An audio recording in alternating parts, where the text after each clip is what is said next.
अस्सलाम वालेकुम नाजरीन, डेली न्यूज़ नेटवर्क के साथ मैं हूं आपका होस्ट शहजाद अहमद और आज हम बात करने जा रहे हैं थाना मुरादपुर के इलाका गोदपुर चौक में एक ही वक्त में चोर दो दुकानों से 40 लाख के मोबाइल और नकदी लेकर फरार हो गए। अपनी शॉप बंद करके घर गए हैं ताले वगैरह लगा के।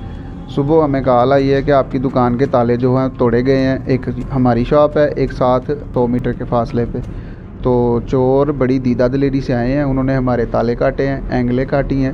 उसके बाद वो बड़े इत्मीनान से हमारा जो कीमती सामान जिसमें नए मोबाइल डब्बा पैक और हमारा जो कैश में हमारे पास तकरीबन मालियत 1.5 लाख रुपया था और तकरीबन 25 से 30 मोबाइल ले गए हैं। वो ज़रूरत थी अशद इस मामले में, इस वाक़े में, लेकिन वो प्रोफेशनल उनका कह लें कि वो हमारे साथ DVD और DVR और CCTV की वाली सारी फुटेज भी साथ ले गए हैं। जी, नुकसान का अगर अंदाज़ा करें तो हमारे तकरीबन 14-15 लाख रुपए का नुकसान हो गया। बहुत हम परेशान हैं इस मामले में। मोबाइल जो हमारे स्मार्टफ़ोन और दूसरे फ़ोन मिला के जो न्यू तकरीबन 35 से 40 या 40 से 45 फ़ोन बनते सारे एंड्रॉयड सेल बड़े थे। जी, एंड्रॉयड फ़ोन है उनमें। जी, मेरी अपील है कि इस तरह के मामलात को जो है वो बारीक बीनी से देखा जाए।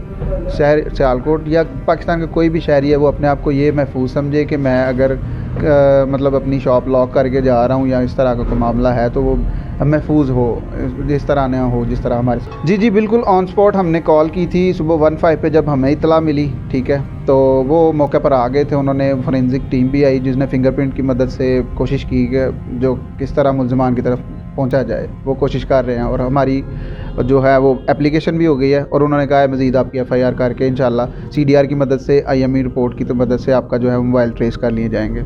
सियालकोट को किसकी नज़र लग गई है? आए रोज़ डकैतियों के मामले दिन पर दिन संगीन होते जा रहे हैं। सियालकोट के शहरियों का कहना है कि इस वाक़े का जल्द से जल्द नोटिस लिया जाए। IG पंजाब से RPO गुजरावाला और DPO सियालकोट से अपील है कि इस मुलज़िम को जल्द से जल्द कैफरे की दात तक पहुँचाया जाए ताकि दोबारा इस तरह का वाक़या रिपोर्ट ना हो सके। कैमरा टीम के साथ सियालकोट DNN न्यूज़।